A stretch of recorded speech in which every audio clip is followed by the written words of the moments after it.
welcome out to the Money Board. We're going to talk about strategy, mutual fund, and taxes, and that's the third thing we said we wanted to kind of discuss today. And this is a quote from Christine Benz from Morningstar, and it says, "This sizable mutual fund capital gain distributions illustrate a simple fact.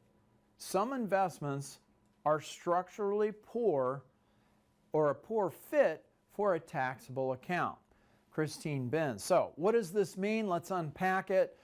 So look, when we talk mutual funds, that's what we're talking about. The problem is not necessarily the mutual fund. The problem is taxes. So you're probably wondering, what the heck are you talking about? I'm going to break it down. So this is the history of the mutual fund. Started all the way back in 1924 with MFS, Massachusetts Investor Trust in Boston. We don't need to go into the details, but eventually that turned into MFS. And then in 1929, when you look back, there were 19 open-ended mutual funds with nearly 700 closed-end funds. And then the real growth happened when this guy came along, Peter Lynch from Fidelity Magellan. And during that time frame, started in 1977, the Magellan Fund returned an average of 29.2% annually from 1977 to 1990. So he consistently beat the S&P 500. Assets ballooned during his tenure there. So how do mutual funds work, and why is this?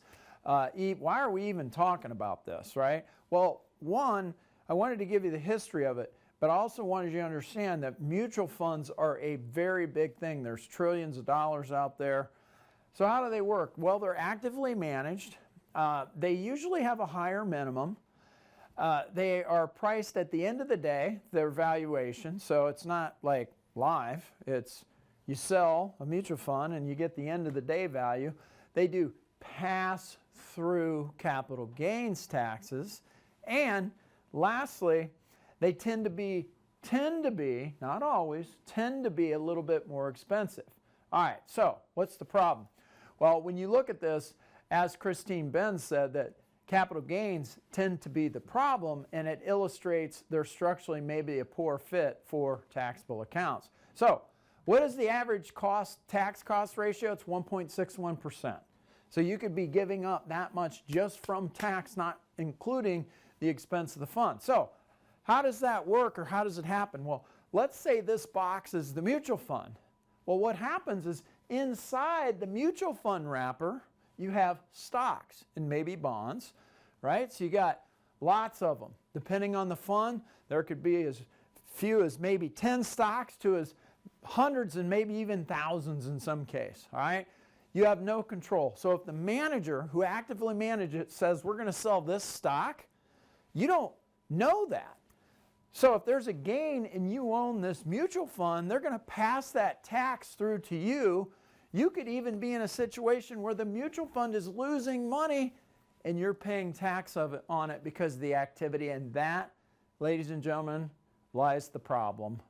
Well, every time they sell, there's gains, they pass. So what's the solution? Well, individual stocks. If you have enough money, separately managed accounts, which are like your own mutual fund in a way. And then ETFs. Those are ways. Get a plan, get a second opinion. That's the key. If you don't do it with us, do it with somebody.